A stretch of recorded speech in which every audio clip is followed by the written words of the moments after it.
te bandeko balandi ya China Rambo TV toye lisusu mbala ya sika pona kopesa bino ndingisa ete kotalaka analyse politique tosalaki la fois passée lelo toye awa bobe tokutana na cadre moko ya INC o tokolobela na ye sur l'actualité de l'ère ya politique ya mboka na biso ya Congo tokoloba mingi te à suivre bino bolanda kote kokota tokutana na ye tosolola bino ya mboka bana ya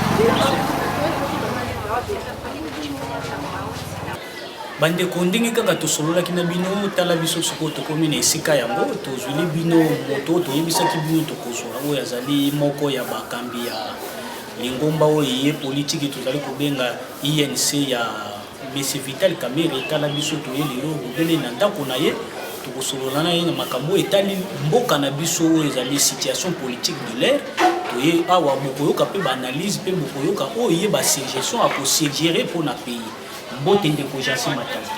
Mbote ndeko journaliste. Namoni santé ezali bien. Ouais, nzamba yosa mbolu. Namoni ete biso kokoma na biso atu déranger ote ou bien ezali yo sepeli.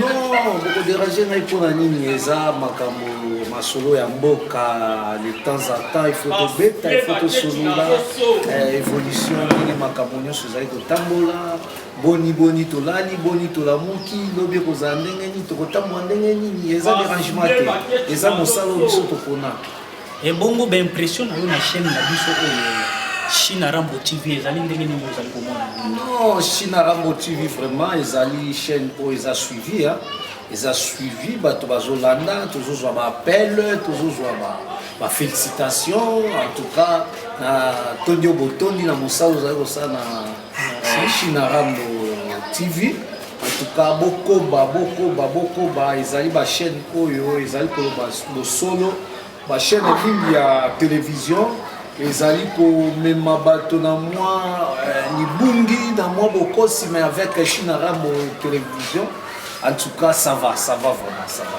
Merci président Jansi Matadi. Lingomba oyo kozalaka na INC d'autre part pozali na lingomba moko te boyo ozali kokamba. Oui, nazali cadre INC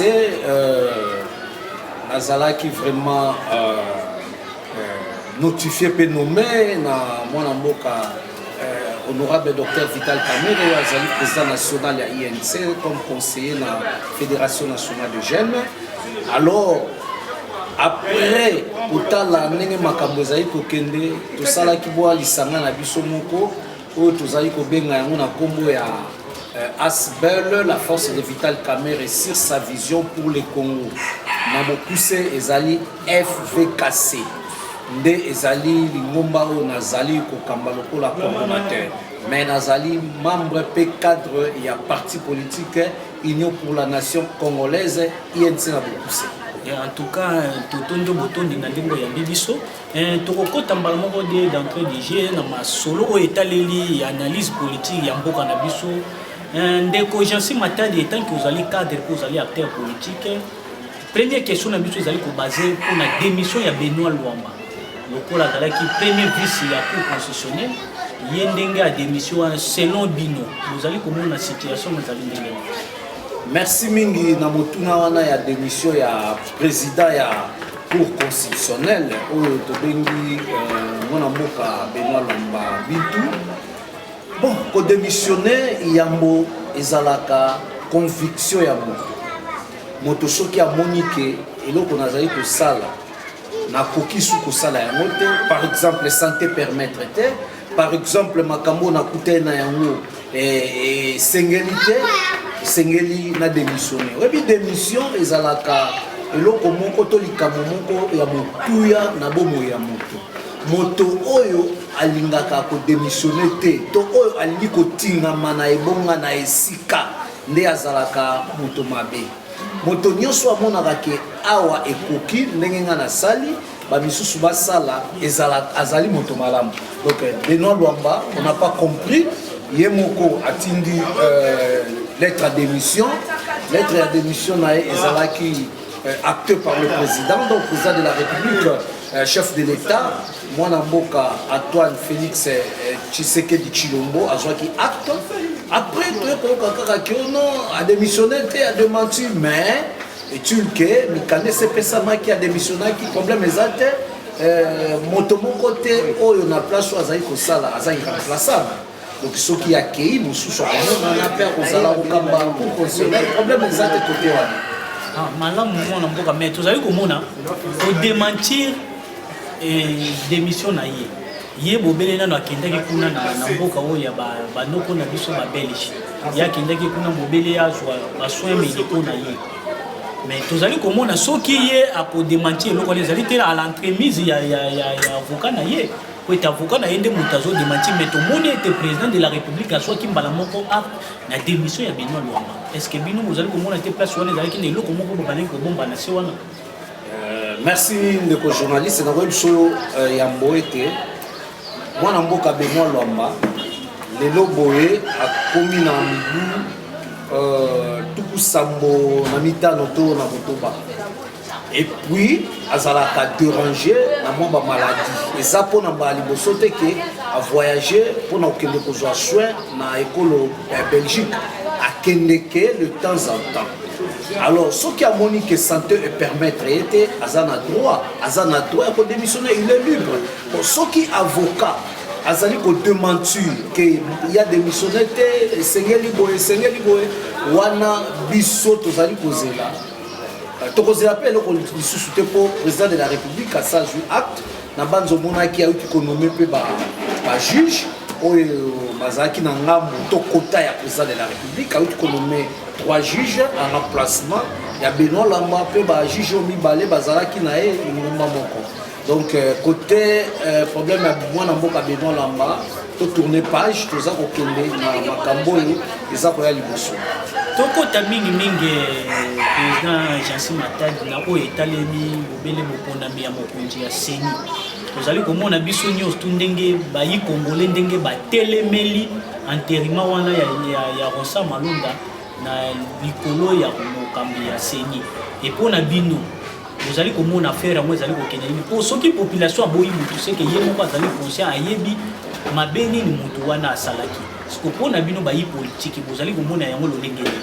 Merci mingi mpona motuna na likambo etali mwana mboka Ronsard Malonda biso d'abord lingomba politique na biso to parti politique na biso UNC na banza tolobaki na bitando ike na ba télévision que tozalaki lokola observateur. Pourquoi tozalaki observateur? En réalité politique ezali lokutate politique ezali démagogie et sengeli batalisa biso au préalable tona yambo ketala mwana mboka Ronsard Malonda mbeba na ezali esika songolo esika pakala biso nyonso toyebi la 2018 l'élection le 30 décembre 2018 na seni ezali mwana mboka Ronsard Malonda nde azalaki expert au seni atindaki pona dossier o ezalaki la muka ya mwana mboka Martin Fayulu et puis IDPS to cash ya o ezalaki kokamama na président de la République mwana mboka Félix Antoine Tshisekedi Tshilombo azalaki expert, on l'a acclamé, on l'a applaudi. Tant que la confession religieuse ba lobby était biso toponi ye ce qui to lobby que ezali mabe na po ba précipiter yango donc ba memi yango mwambango il veut sengela ki to kenena na réforme ya seni mais bango ba kei oyebi eloko nini eza kobima po ete assemblée nationale nde bazali kobenga ba confession religieuse ke bokende boluka kobimisa président ya seni ni tete ça Ronsard Malonda problème asali personnellement nayebi yango te mabe na ye nazali komona yango te soki bandeko na biso ya UDPS bamonaki mabe ya Ronsard Malonda esengeli bayebisa biso nous sommes des partenaires ke tala moto oyo baponeli biso akomemela biso mbeba boye mpona 2018 ye moto azalaki na seni asalaki boye c'est normal mais bino bobimisi kaka peuple ezali na bele ya bato batamboli soki otuni ozotambola mpona nini Ronsard Malonda alongwa président ya seni asali nini ebele mpe bayebi ete ndenge nazali koloba lelo ebele bayebi te ke Ronsard Malonda nde azalaki expert envoyé par la CENI na cour constitutionnelle na procès ya contentieux électoraux oyo ezalaki lamuka na cash ezalaki Ronsard Malonda jeune oyo abandaki kopupola cash kopupola la muka bolimbisi ezalaki Ronsard Malonda. Donc on était content de lui, mais aujourd'hui eloko nini esali ke Ronsard Malonda akoma mabe. Alors toza kosenga na présidente ya Assemblée nationale lokola mokonzi ya mboka alobaki ete eloko oyo population aboyi tokoki kosala yango na makasi te. Tala makambo wana luka ete obengisa badepute bosolola na bango, basénateur bosolola na bango, tokende na réforme ya CENI lokola loi oyo ya mwana mboka honorable Lutundula akotisaki. Donc tomeka nanu kotala yango soki réforme esalemi na sima ko ba confession religieuse bakoluka kopona mokambi to président ya CENI. Soki bolingi bongo te wana nde bato bazali komona ke eza na mwa eloko moko ebombami na se. Mais kaka na likambo wana président eloko tozali kolona biso nyonso motuna. Mais toyebi ko bino réforme bino kozali koluka avant basala réforme ba elizaka nani bakambi ya sika après bakoya kosala réforme po bakambi ya sika nde bato bakoya basali nani évaluation ya institution wana babengi CENI. Bino nanu botie bato ya sika te bino bozali kolela réforme.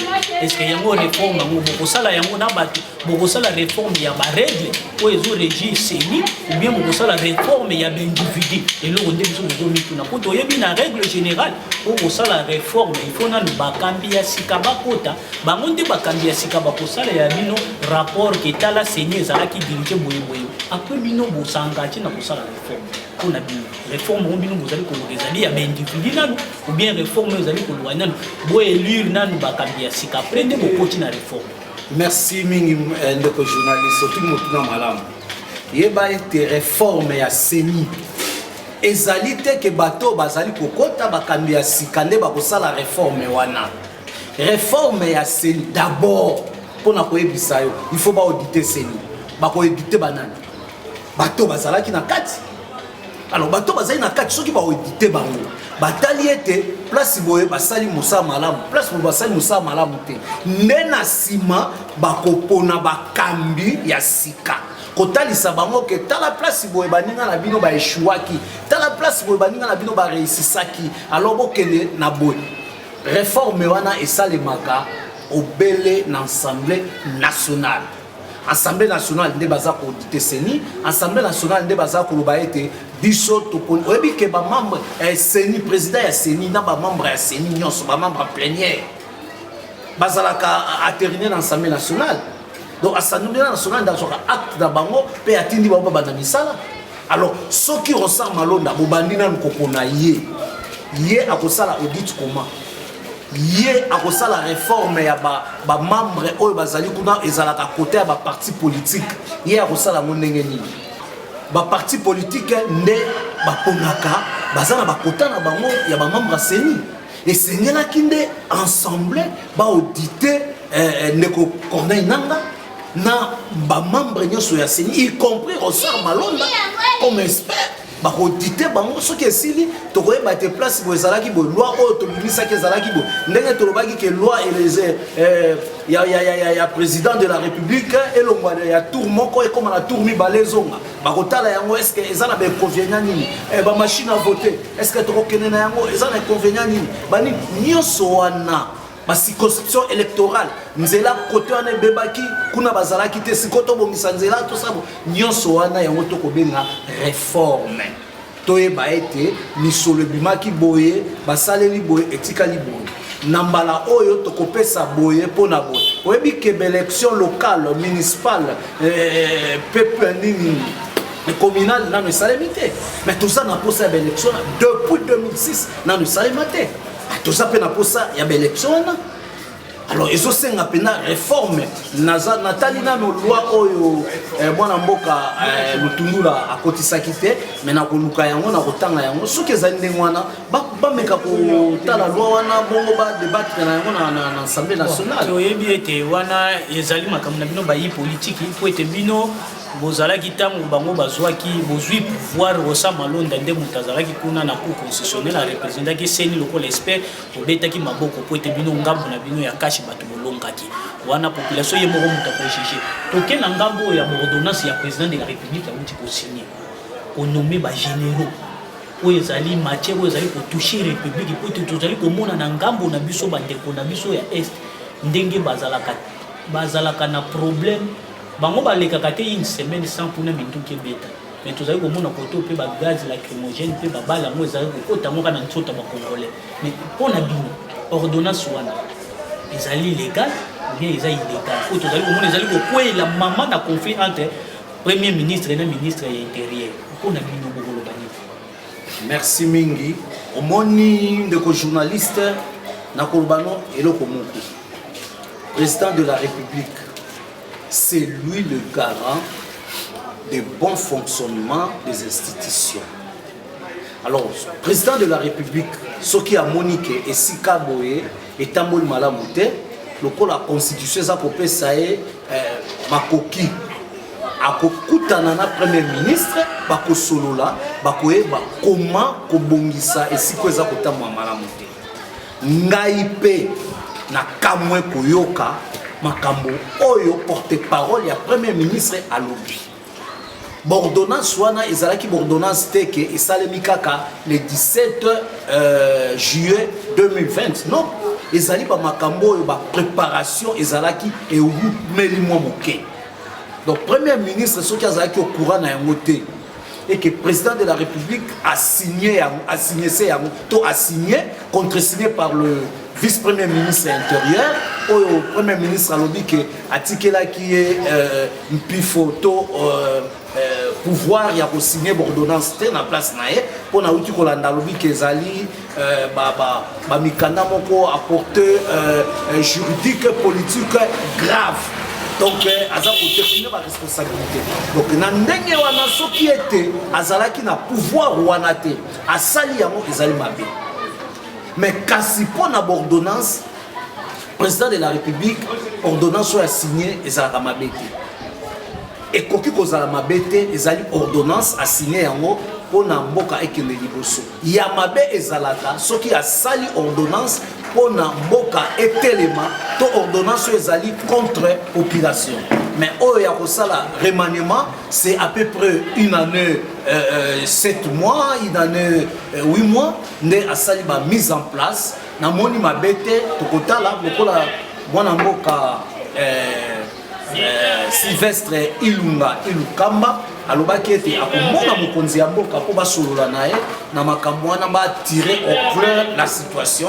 Donc nous attendons nous tous kaka wana pe kaka na kati ya motuna kaka na kati ya likambo moto zali koloba est-ce que ekoki koya ekoki ko arriver président na ordonnance na ye ete premier ministre azana déplacement président olé a publié l'ordonnance na signé entre-temps toyebi biso moko na droit positif congolais que droit ya intérimaire existant na préséance ya ba ministre po yete azali pe vice premier ministre soki ministre azalaki te premier ministre o mokambi ya liboso ya gouvernement donc toyebi ke ebonga wana atikilaki yango Gilbert Kapote.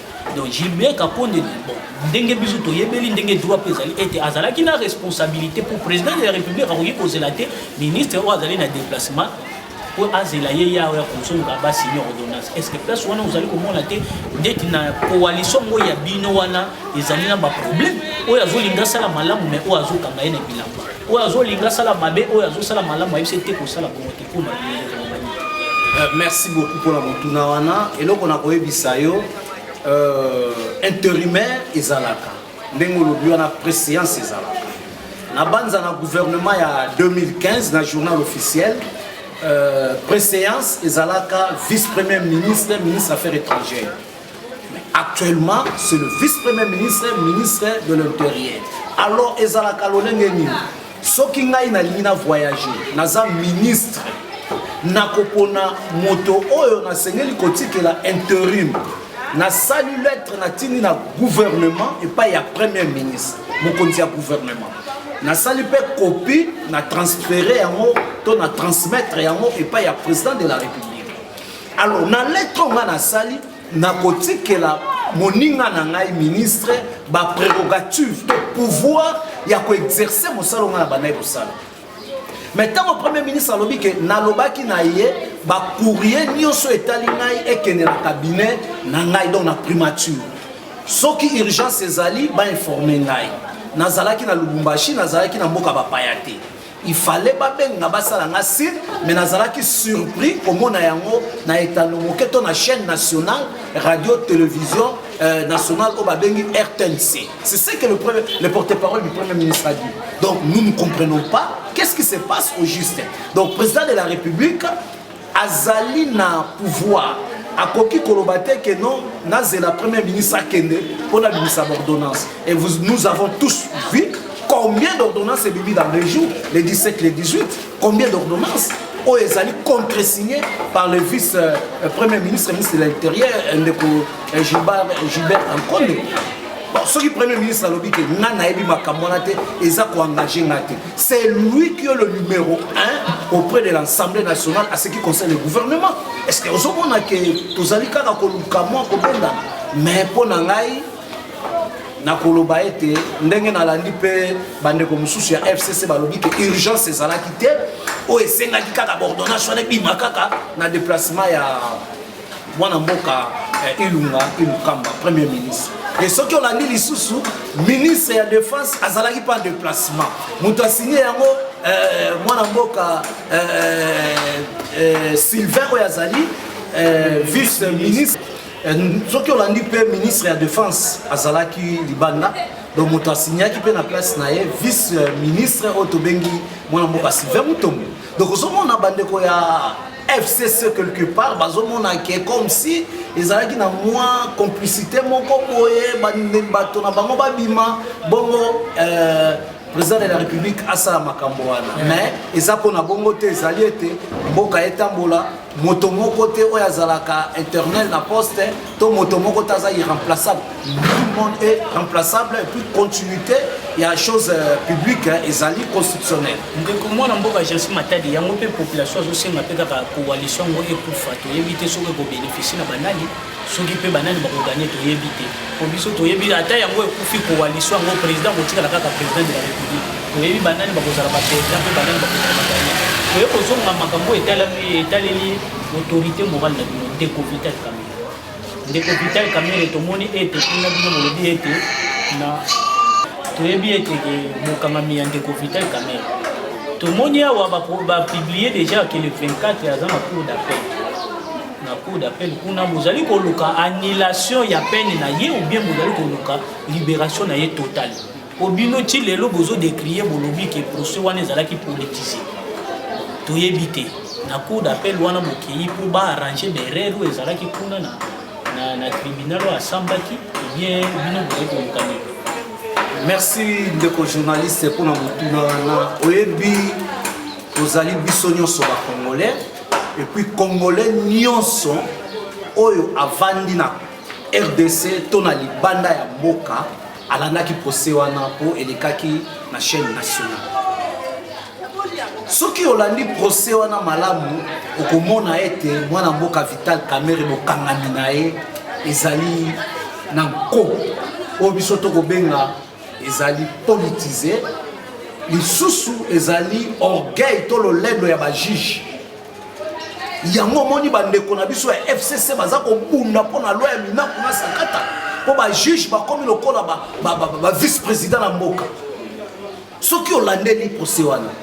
Alors tant que tu es na cour d'appel appel ezali constitutionnel eza droit oyo constitution pesi moto nyonso soki omoni ete premier juge oyo condamné na premier degré et ça biso na ye OCP na yango te oke na appel soki ba juge d'appel ndenge bandimaki ete sur 6 4 bandimaki ete non procès wana il faut bango bajwa yango soki bamoni ke bakoannule premier procès bango bandela à 0 bako bandela soki bamoni ke eza na ba erreur il faut ko corriger bako corriger nde naza ko profiter bongo congolais nyonso na yebisa bino eloko moko mwana mboka Vital Kamerhe soki ayiba kimbongo soki a détourna kimbongo nde bande bakanga ete kokanga ya mwana mboka Vital Kamerhe po alingaki misala ya chef de l'état est rayonné.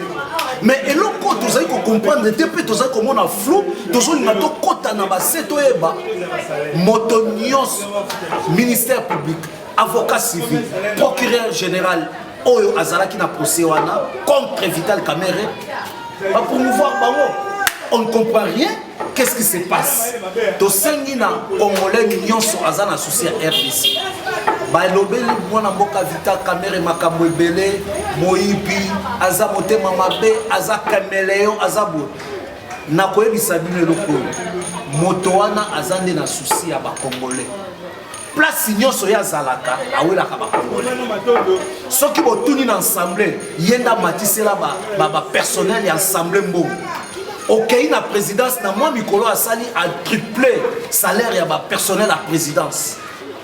Yende moto asali ete mboka ezala ndenge ezalité mais asali ete mboka oyo na makanisi na bango bayena mwana mboka Félix bakende na programme d'urgence ya 100 jours et si mama poto bénéficier na lobeloko moko programme d'urgence na mobimba na yango ezalaki na kuya 492 millions.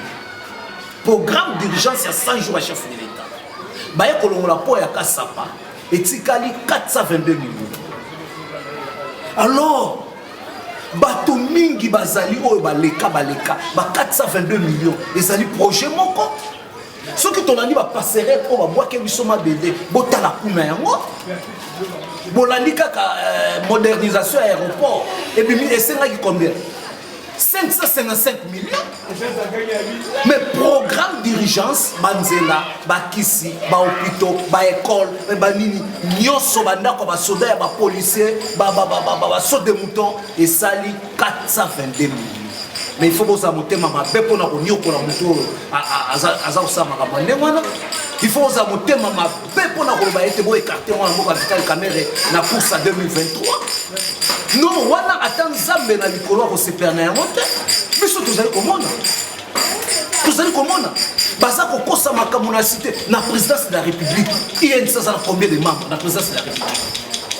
Dans les conseillers principaux, conseiller principal, sur 17 conseillers principaux, il y a une sazana mi-balé. Collège de conseillers, il y a une sazana combien? Mais au Goyoka la Libanda, INC, Azako Jobatumini, Bato INC, Bazana Bambongo, Bato INC, Nyoso, Anapona Koluka, tout fait, moi, Namoka Vital Kamerhe.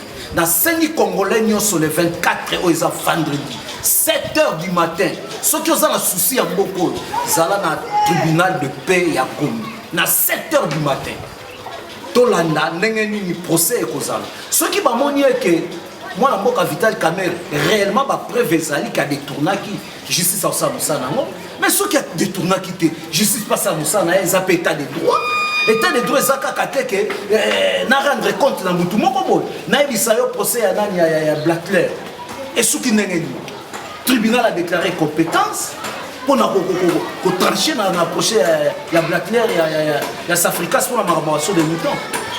Mwana mboka oyo a libéré ndeko Cheria DG Arao Bank na liberté provisoire.